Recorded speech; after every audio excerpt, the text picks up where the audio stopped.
Kamu sekalian, orang-orang yang beriman, mintalah pertolongan Allah bisabri, dengan cara bersabar, wassalat, dan mengerjakan solat.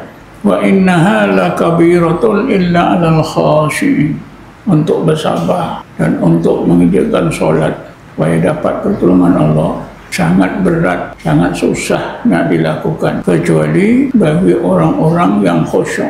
Illa 'alal khashi'in, kalau orang yang khusyuk bersabar itu mudah. Berdoa dengan Allah, dengan mengerjakan solat pun mudah. Jadi Allah bagi tahu untuk bersabar supaya dapat pertolongan Allah, dan mengerjakan solat juga supaya dapat pertolongan Allah. Berat, tanda berat senang saja, kita nak lakukan susah.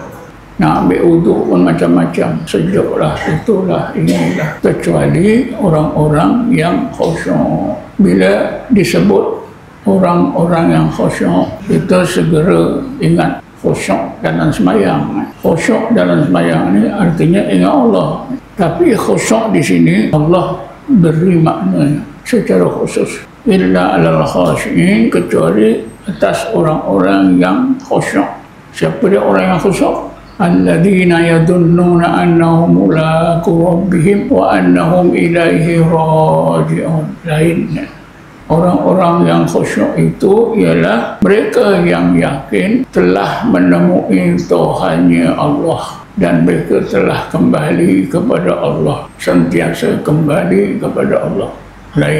Lainnya macam mana? Selama ni bila khusyuk, ini sembahyang, ingat Allah, itu khusyuk. Tapi dalam ayat 46 ini Allah terangkan khusyuk dengan makna yang lain. Apa dia? Alladzina yadunnuna annahum mulaqu rabbihim, iaitulah orang-orang yang beriman yang telah menemui Tuhannya Allah, berjaya menemui Tuhannya Allah. Wa annahum ilaihi raji'un, dan mereka telah kembali kepada Allah. Kembali kepada Allah, menemui Allah. Itu orang yang khusyuk. Ini bukan cakap saya, Allah sendiri. Allah sendiri berfirman, menjelaskan kepada kita. Kita dah tahu orang yang khusyuk itu berkaitan solat. Bila solat ingat Allah, itu khusyuk. Tapi tuan-tuan, Allah tambahkan lagi satu maklumat, satu fakta. Orang-orang yang khusyuk itu bukan hanya orang yang ingat Allah dalam solatnya, bukan. Tapi orang-orang mukmin yang telah berjaya kembali kepada Allah, menemui Allah. Jadi bila sebut balik kepada Allah, menemui Allah, ini pun susah tuan-tuan. Sebab kita diajar, kita semua diajar sejak dulu di bangku sekolah, dalam akidah Ahlussunnah wal Jamaah, Allahu mawjudun, Allah itu ada bila makanin tak bertempat. Allah ada tak bertempat. Macam mana kita nak balik kepada Allah? Jadi susah, tuan-tuan. Kalau pahaman Wahabi, Allah itu di aras. Mungkin tak balik kepada Allah itu kita pergi ke aras. Itu pun tak betul sebenarnya. Memang kita bingung, tuan-tuan. Di dalam Quran pula Allah terangkan dalam satu firman-Nya, Bismillahirrahmanirrahim, wa huwa ma'akum aina ma kuntum, dan Allah itu beserta kamu di mana-mana pun kamu berada. Allah beserta kita di mana-mana dan bila-bila. Habis macam mana balik pada Allah ni? Macam mana nak balik pada Allah? Sedangkan hakikatnya Allah beserta kita.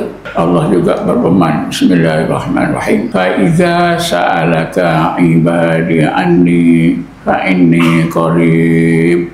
Ya Muhammad, kalau adalah hamba-hambaku bertanya kepada engkau tentang aku, katakanlah ya Muhammad, sesungguhnya aku ni sangat hampir. Allah sangat hampir. Allah serta kita, macam tak perlulah nak balik. Tuan-tuan, selalunya bila ada kematian, kita segera menyebut inna lillahi wa inna ilaihi raji'un. Ialah kita ni hamba-hamba kemuliaan Allah, kita kembali pada Allah. Dah mati, baliklah pada Allah. Satu lagi, jadi macam mana tuan-tuan kita nak faham balik kepada Allah, bertemu Allah?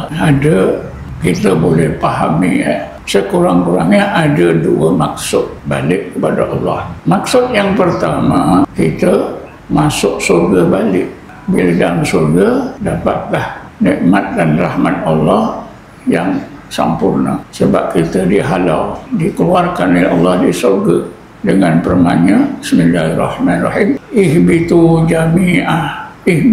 jami'an ba'dukum li ba'din aduwwun wa lakum fil ardi mustaqarrun wa mata'un ilahin. Ini firman Allah, ihbitu jami'an, wa iblis, wa Adam dan Hawa, ihbitu, turunlah kamu semua kepada ke dunia. Fa inna lakum ba'dukum li ba'din aduwwun, kamu antara satu sama lain akan bermusuhan ketika di dunia. Walakum fil ardi, dan bagi kamu wahai iblis anak cucu kamu, wahai Adam, wahai Hawa anak cucu kamu, fil ardi mustaqarrun, ada tempat tinggal, wa mata'un, ada kehidupan, ilahin, hingga hari kiamat. Jadi kalau gitu tuan-tuan, mungkin boleh dimaknakan kembali kepada Allah itu kita balik semula ke dalam surga, dapat nikmat yang terbaik, hidup di surga seperti dahulu. Jadi kembali kepada rahmat dan nikmat Allah yang sempurna, masuk di dalam surga. Ini yang pertama. Yang kedua tuan-tuan, kembali kepada Allah itu maksudnya kenal semula Allah. Karena asalnya kenal, lepas itu tak kenal, kenal balik. Jadi yang kedua, kembali kepada Allah itu ialah kita ini kenal Allah semula.